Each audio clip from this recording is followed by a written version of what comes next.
প্রিয় শিক্ষার্থীবৃন্দ, আশা করি সকলে ভালো আছেন, সুস্থ আছেন।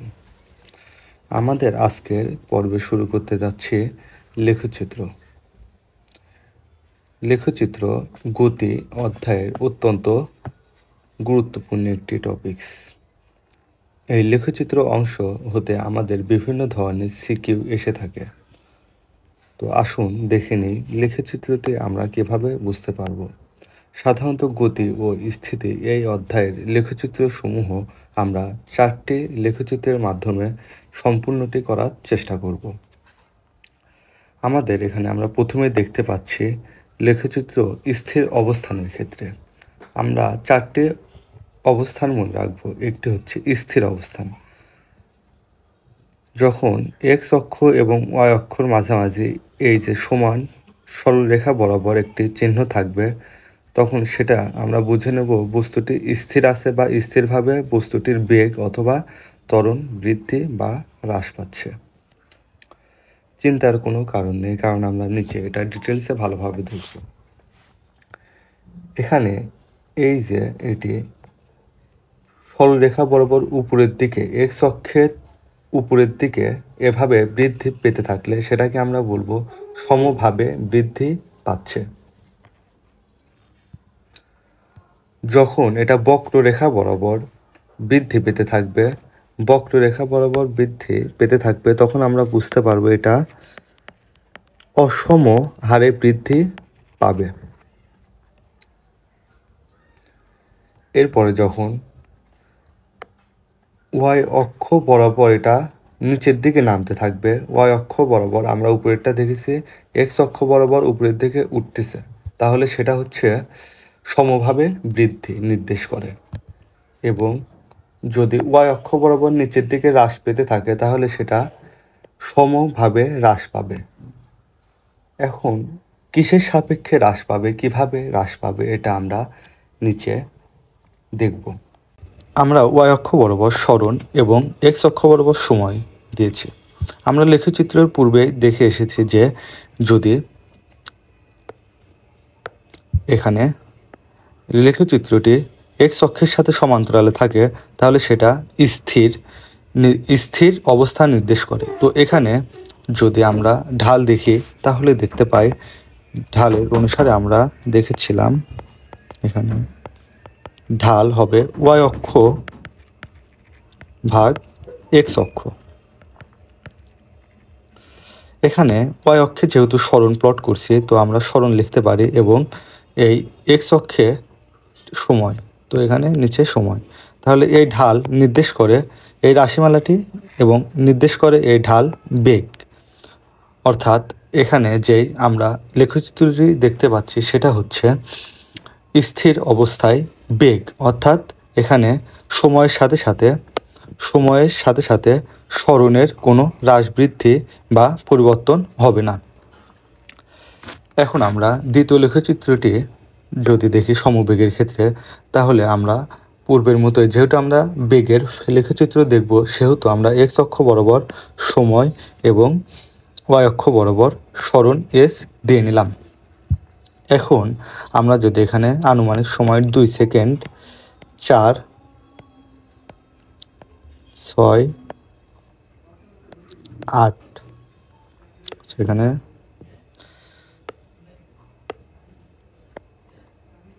এখানে যদি আমরা স্পষ্টভাবে লিখি 8 সেকেন্ড, তাহলে এই সময়ের সাথে সাথে আমাদের সরণ কেমন হবে।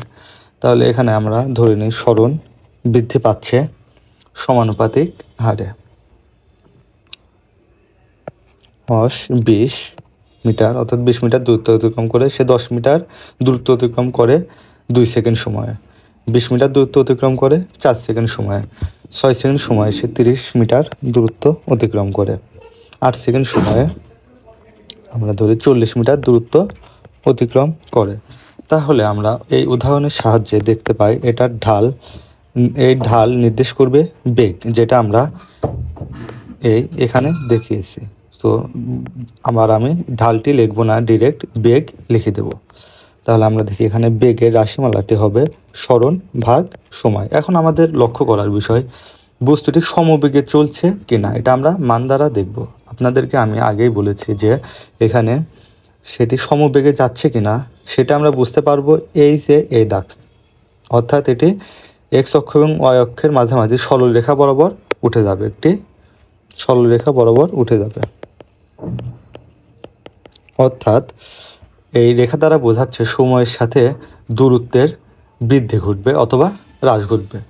আচ্ছা, তাহলে আমরা এখন যদি ভ্যালুগুলো পুট করি তাহলে দেখতে পাই 10 মিটার দূরত্ব অতিক্রম করে 2 সেকেন্ড সময়ে, তাহলে দেখতে পাচ্ছি 5 মিটার পার সেকেন্ড। এখন 20 মিটার দূরত্ব অতিক্রম করে এটি 4 সেকেন্ড সময়ে। একইভাবে যদি আমরা এটাকে V1 লিখি, V2 20 ভাগ সময় 4 second equal 5 metre per second. এভাবে আমরা যদি বের করতে থাকি তাহলে আমরা দেখতে পাবো যে এর সময় একই হারে উপরের দিকে যাচ্ছে, অর্থাৎ এখানে স্মরণের বৃদ্ধি ঘটছে, সাথে সাথে সময়ের বৃদ্ধি ঘটছে, কিন্তু বেগের কোনো মানের পরিবর্তন হচ্ছে না, অর্থাৎ এটি সমবেগ নির্দেশ করে। আশা করি বুঝতে পেরেছেন। এখন আমরা অসমবেগের ক্ষেত্রে যদি দেখি তাহলে এখানে সময় বরাবর 2 সেকেন্ড, 4 সেকেন্ড, 6 সেকেন্ড, 8 সেকেন্ড লিখি, তাহলে এখানে অসমহারে বৃদ্ধি পাবে। অর্থাৎ এই বেগগুলো এখানে যেমন 5 মিটার পার সেকেন্ড তিনটাই ছিল, এখানে আমরা যতগুলো বেগ দেখব এগুলো অসমহারে বৃদ্ধি পাবে, অর্থাৎ সমানভাবে বৃদ্ধি পাবে না। এই রেখাটি নির্দেশ করে বক্ররেখা, অর্থাৎ অসমহারে বৃদ্ধি পাবে, যেটা আমরা আগেই দেখেছি। এবং এই ঢাল যেহেতু সরণ ভাগ সময় লেখচিত্র নির্দেশ করে, তাহলে এটি অবশ্যই বেগের লেখচিত্র নির্দেশ করে। তাহলে এখানে যদি দেখি 10 মিটার, 30 মিটার, 40 মিটার এবং 60 মিটার, তাহলে আমরা দেখতে পাবো যদি আমরা পর্যায়ক্রমে এখানে বের করতে থাকি মান, এই যে 2 সেকেন্ড সময় সে 10 মিটার দূরত্ব অতিক্রম করে, অর্থাৎ বেগ হবে 10 ভাগ 2, 5 মিটার পার সেকেন্ড।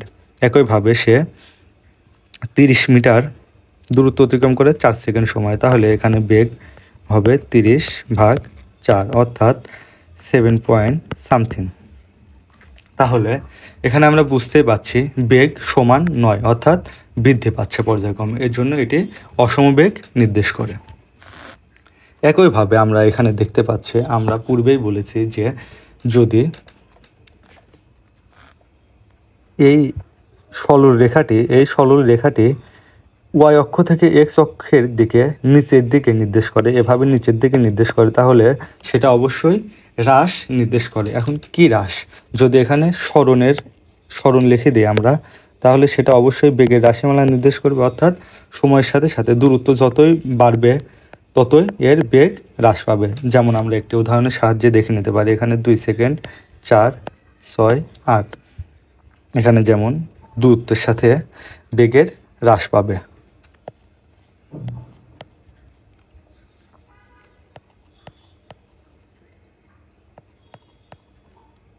মিটার, অর্থাৎ আমরা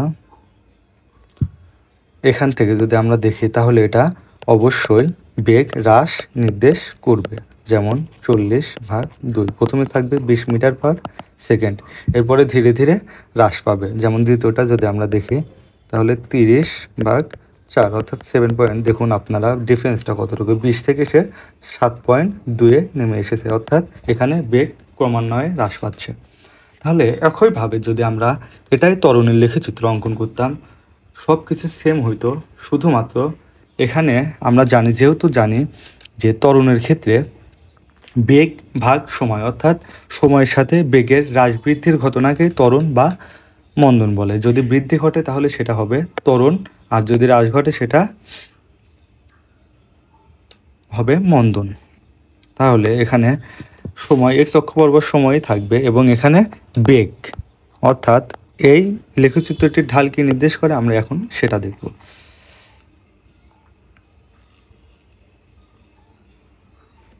দেখুন এই লেখচিত্রটি যদি এটা বেগ ভি হয় তাহলে বেগ ভাগ সময়, অর্থাৎ দেখুন এই রাশিমালাটি ত্বরণ নির্দেশ করে, অর্থাৎ এই গ্রাফের ঢাল ত্বরণ নির্দেশ করে। এরা একইভাবে এর চিহ্ন থাকলে আমরা বুঝবো এটি স্থির অবস্থায় আছে, অর্থাৎ সময়ের সাথে বেগের সাথে ত্বরণের হ্রাস বৃদ্ধি ঘটছে না, যদি এরকম এক্স অক্ষের সাথে সরলরেখা থাকে। ঠিক একইভাবে এখানেও আমরা লিখে দিতে পারি। দেখুন, মানের কোনো চেঞ্জ না করে আমরা করব, শুধু আমাদের পরিবর্তন হবে কি সরণের জায়গায় বেগ, অর্থাৎ আমরা এখানে বেগ ভি মিটার পার সেকেন্ড নেব। অর্থাৎ এখন দেখুন, এখানে অবশ্যই মিটার থাকবে না, এখানে মিটার পার সেকেন্ড যেহেতু বেগ। তাহলে এখানে এই রাশিমালাটি নির্দেশ করবে, এই ঢালটি বা এই লেখচিত্র অনুসারে ঢালটি নির্দেশ করবে এই ত্বরণ। তাহলে এখানে বেগ ভাগ সময়, দেখুন একই সাথে এখানে চিহ্নের পরিবর্তন হয়ে যাবে, কারণ আমরা জানি ত্বরণের মিটার পার সেকেন্ড স্কোয়ার।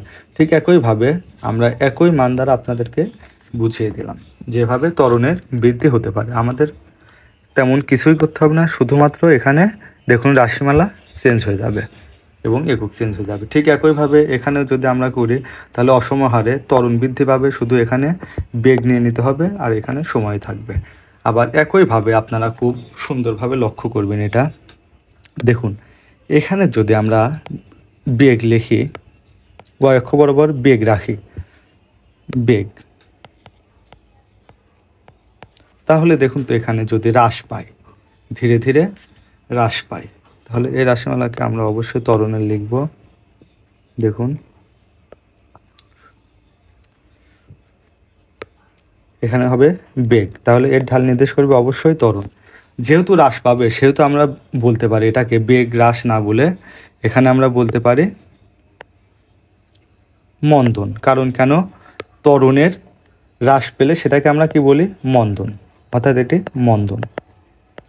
একইভাবে এই লেখচিত্রে আমরা নাম দিলে এটা হবে, এটা স্থির ত্বরণ, অর্থাৎ ত্বরণ স্থির থাকবে, স্থির ত্বরণ। একইভাবে আমরা এখানে লিখতে পারি এটি সমত্বরণ, সমত্বরণ এর লেখচিত্র। আশা করি আপনারা সকলে বুঝতে পেরেছেন।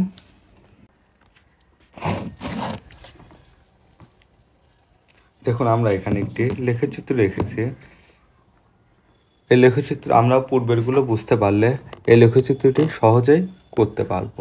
আসুন দেখে নিই, এখানে আমরা একটি বেগ ভাগ সময়, অর্থাৎ বেগ ভাগ সময় অর্থাৎ একটি ত্বরণের লেখচিত্র এঁকেছি। তাহলে এখানে আমরা কি ত্বরণের একটি লেখচিত্র এঁকেছি। তাহলে এখানে দেখুন আদি অবস্থানে, অর্থাৎ বস্তুটি ইউ আদি বেগ হতে 2 সেকেন্ড সময়ে শেষ বেগ v1 প্রাপ্ত হচ্ছে। তাহলে লেখচিত্রর এই প্রথম অংশটি নির্দেশ করে কি সেটা আমরা দেখব। প্রথম অংশটি নির্দেশ করে, দেখুন প্রথম অংশের ক্ষেত্রে যদি আমরা ঢাল দেখি, এখানে দেখুন প্রথম অংশের ক্ষেত্রে ঢাল নির্ণয় করতে হলে বেগ v1 ভাগ সময় 2 সেকেন্ড ছিল, এই তো। তাহলে এটাকে আমরা বলতে পারি ত্বরণ। কারণ কেন, কারণ দেখুন এটি সরলরেখা নির্দেশ করে, প্রথম অংশটি কি নির্দেশ করে সরলরেখা নির্দেশ করে, সরল রেখা। এবং আমরা লেখচিত্র দেখে কিভাবে বুঝতে পারবো যে এটা ত্বরণ বা ত্বরণের বৃদ্ধি, কারণ এটা সরলরেখা বরাবর উপরের দিকে উঠছে। এটা ছিল আমাদের প্রথম অংশ। দেখুন প্রথম অংশটি আশা করি বুঝতে পেরেছি। এখন আমরা দেখব, এটা হচ্ছে সেকেন্ড লিখে দিই যেন আপনাদের ভুল না হয়। তাহলে এটা ত্বরণ এ নির্দেশ করে, অর্থাৎ সমত্বরণ এ নির্দেশ করে। এরপরে আমরা দেখতে পাচ্ছি দ্বিতীয় অংশে কি ঘটে দেখুন একটু ভালোভাবে। দ্বিতীয় অংশের দেখুন একেবারে স্থির অবস্থায় আছে, কি আছে স্থির অবস্থায়, অর্থাৎ এখানে এই যে বেগের হ্রাস বা বৃদ্ধি কিছুই ঘটে না, এটা স্থির অবস্থা নির্দেশ করে। আমরা লেখচিত্রের এই অংশে দেখেছি এমনভাবে থাকলে সেটা সরলরেখা বরাবর, এক্স অক্ষে সরলরেখা বরাবর থাকলে সেটা নির্দেশ করে স্থির, অর্থাৎ এর হ্রাস বা বৃদ্ধি কিছুই ঘটেনি। তাহলে এটা নির্দেশ করে সমবেগ, বেগের কোনো হ্রাস বা বৃদ্ধি ঘটবে না, বেগ কেমন থাকবে, বেগ সমান থাকবে। তাহলে দ্বিতীয় অংশ নির্দেশ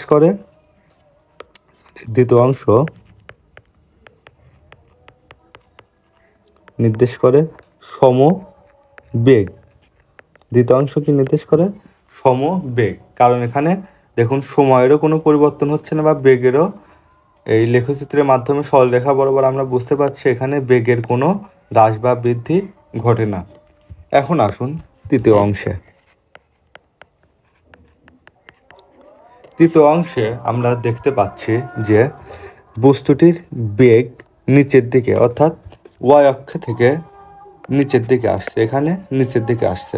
আমরা আপনাদের প্রথমেই বলে নিয়েছি যে যদি আমরা দেখতে পাই ওয়াই অক্ষ থেকে এক্স অক্ষের দিকে ঢালু বরাবর নেমে আসছে, তাহলে সেটাকে আমরা বলতে পারি যে হ্রাস পাচ্ছে।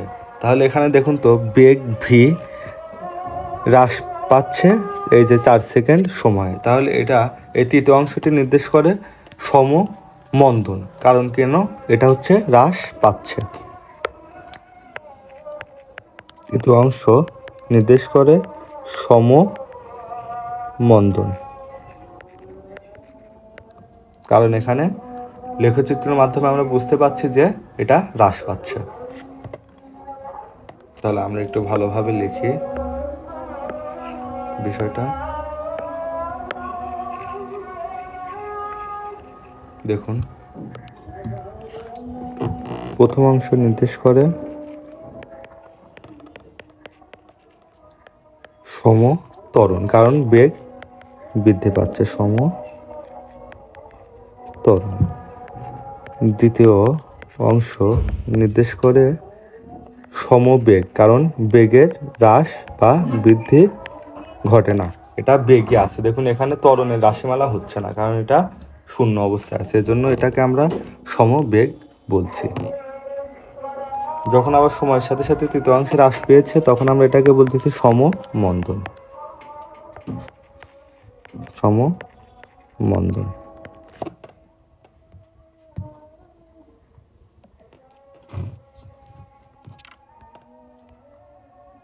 তাহলে আমরা আমাদের লেখচিত্রের অংশটি এখানেই শেষ করছি। আশা করি আপনাদের কোনো সমস্যা থাকবে না। আমি ভেঙে ভেঙে ইন ডিটেলস বলার চেষ্টা করেছি। এরপরেও যদি আপনাদের কোনো সমস্যা থেকে থাকে অবশ্যই কমেন্ট সেকশনে জানাবেন। ধন্যবাদ সবাইকে।